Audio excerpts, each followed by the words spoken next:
In the early days, the chocolate manufacturers may have been in fierce competition, but they had one quite surprising thing in common: strong religious beliefs.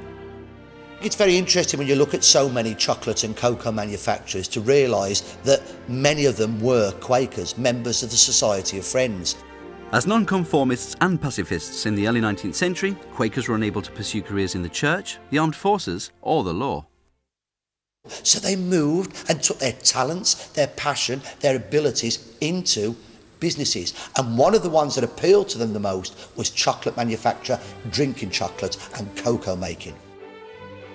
And at a time when alcohol was seen as the downfall of the working man, the Quakers were teetotal and tried to influence their workers with the principles that ruled their own lives. The Fry family saw their workforce as almost an extension of their own family. Joseph Storrs Fry II apparently gave a copy of Mrs. Beeton's Book of Household Management to every girl that left his factory to get married, because he saw it as a personal responsibility for their welfare. In 1879, Cadbury built a brand new factory on the outskirts of Birmingham. Its name, Bournville, would become synonymous with chocolate manufacturing. It was the vision of one man, George Cadbury, who wanted to improve every aspect of his workers' lives.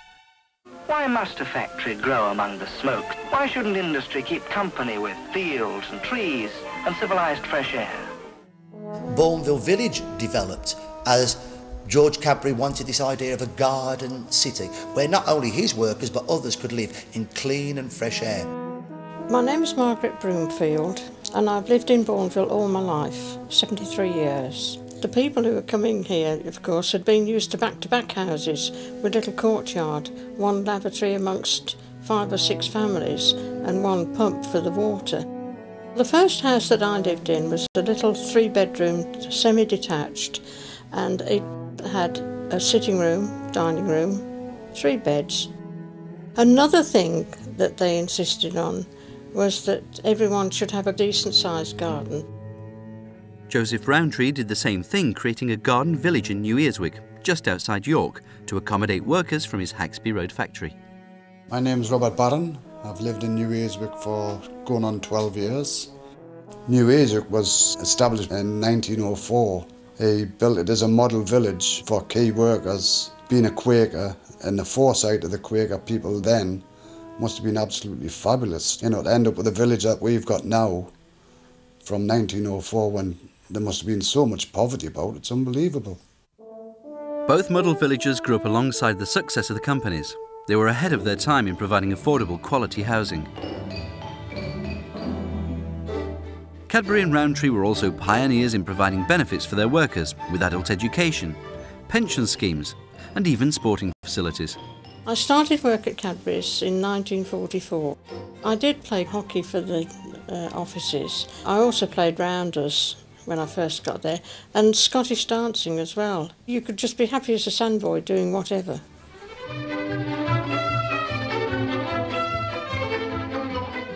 Everything that the working man requires for his leisure time is allowed and supplied by the Rowntree factory.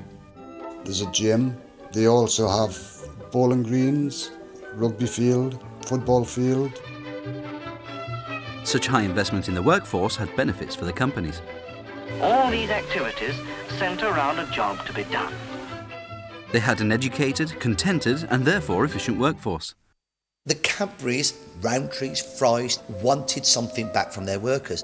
They expect their workers to work hard and to work with dedication. We have to bear in mind they were paternalists. They believed they knew what was best for their workers. Thereby, they would not allow a pub. If any worker was caught betting or gambling, they would lose their jobs.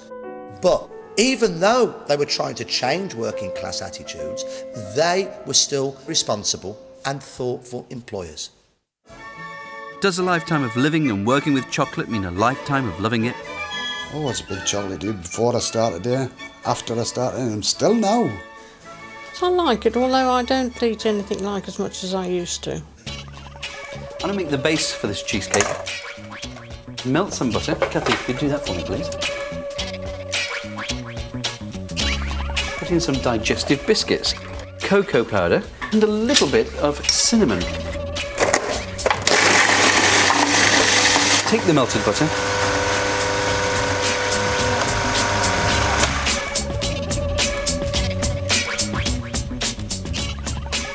Press down very, very gently and very lightly to make sure that all the crumbs start to bind together. Now, we've been using dark chocolate, white chocolate and cocoa powder. It all comes from a cocoa bean. And you just process these things, you end up with what they call chocolate liquor.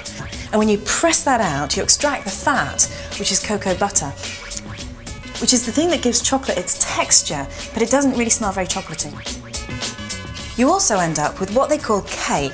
And when you process that, you end up with cocoa powder, and that's the thing that really has the concentrated chocolatey flavour. Pick a bean for the company. Harvested, fermented and roasted, they form the basis of all chocolate products. And just how the cocoa bean becomes chocolate hasn't changed a great deal over the last 100 years. Stacked up in this great factory are 150,000 bags of cocoa beans, ready to be fashioned into chocolate. When they have been cleaned and sent to giant hoppers, they're transferred, in carefully weighed quantities, to the roasters. The heat loosens the shell, which is thrown off by winnowing, and leaves the nib, as the bean is now called. A has-been, as it were. And in the mixers is tipped sugar, correctly proportioned, of course, an extra amount of cocoa butter, in addition to that already contained in the nibs, and finally the nibs themselves.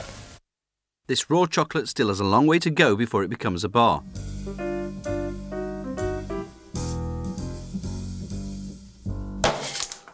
This chocolate is our raw material. So if you imagine if you're a baker baking bread, you wouldn't be going out to plough the fields and harvest your wheat, but you have a sack of flour. This chocolate has been melted in the oven overnight at 40 degrees centigrade. It's perfectly liquid. All those beautiful crystals are a thing of the past. We're going to put roasted almonds into this. We've got a huge range of different flavours that we mix into the chocolate. So that's mixed in now, and we'll be pouring it onto the marble. And then Ruth's going to help tempering it. Tempering is introducing the crystalline structure back into this very haphazard melted chocolate. So if you imagine it's like a crowd of soldiers and they're all just milling around, and then suddenly the sergeant major shouts at them, "Attention! In line!" and they all line up beautifully, and that's what it is here, and the crystals all going perfectly into little lines.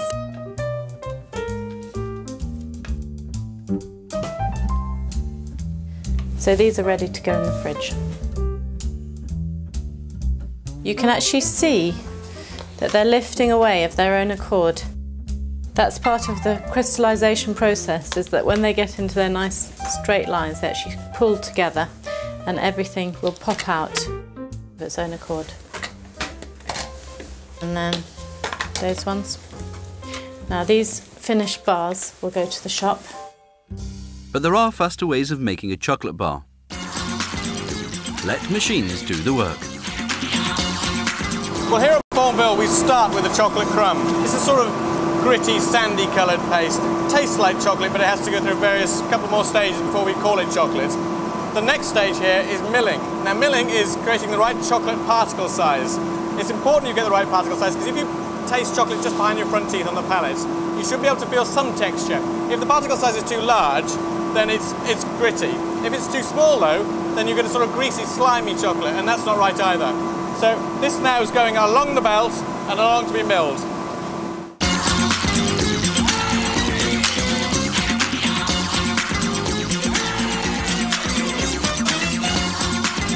The next stage is that we mix it back in with the cocoa butter to create what we know as chocolate.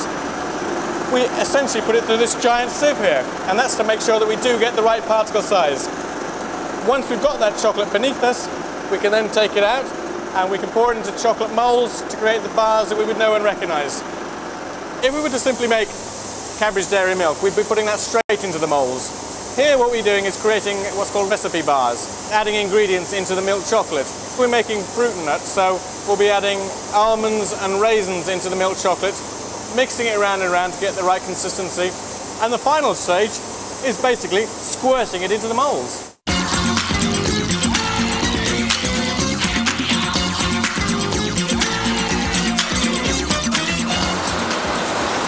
here now, the packing end. Now, the chocolate's been poured into the mould, cool down over a period of about 30 to 40 minutes, very gently. If you do it too quickly, you'll get what's called bloom. That's like white discoloration across the top. And then it's wrapped in what we call flow wrap. It keeps it fresher, it preserves it a little better. It's put into boxes and sent out to the trade, and it's ready to be eaten by you and I. Lovely.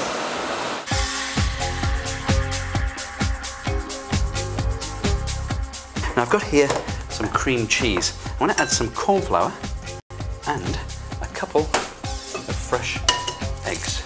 Cool, that's clever. You'll notice I'm using a wooden spoon.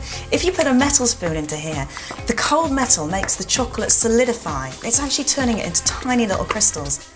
I'm going to add some honey to this chocolate. And add some brandy. You got the warm cream over there? Yep.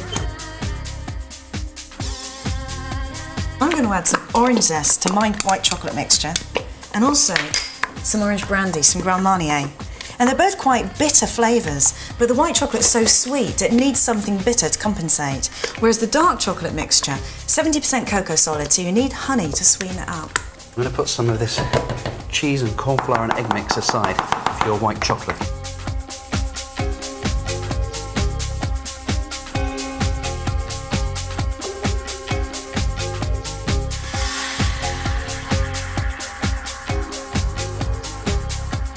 Plunge this into the chocolate mix. You put it right in, wow. And give it a squeeze.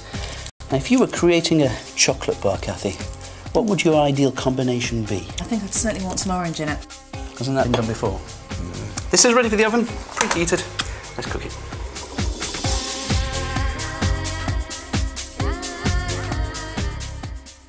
But is it just that we like the taste, or does chocolate have a secret weapon to keep us coming back for more? Can it, for example, act as a stimulant? It contains caffeine, it contains theobromine. You'd have to eat a good £1.5 pounds of chocolate to get the same amount of caffeine that you would have in one single brewed coffee. What about reports that chocolate creates reactions in the brain similar to those from cannabis or speed? In order for a 70-kilogram man to get a slight buzz from chocolate in the same way that you might from cannabis, he'd have to eat about 25 kilograms of chocolate to get that same hit. Our obsession with chocolate could be much more simple. Our love of chocolate stems from our love of all sweet foods. When newborn babies are given sweet taste for the first time, they smile and they like and appreciate the sweet taste. Whereas if they're given sour or bitter solutions to taste, they dislike them, they purse their lips for sour and they gape. I'm salivating just talking about chocolate. That I get a kick out of you.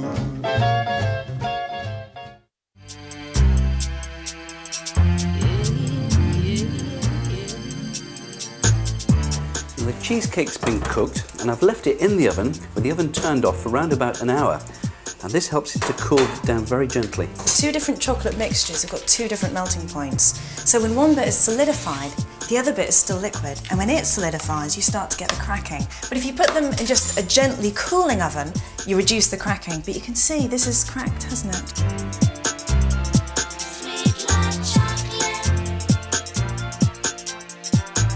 Hopefully at this point, you'll see the lovely ripple. A little bit of raspberry coulis. I think something acidic like raspberry just means you can eat a bit more chocolate. So let's just do that.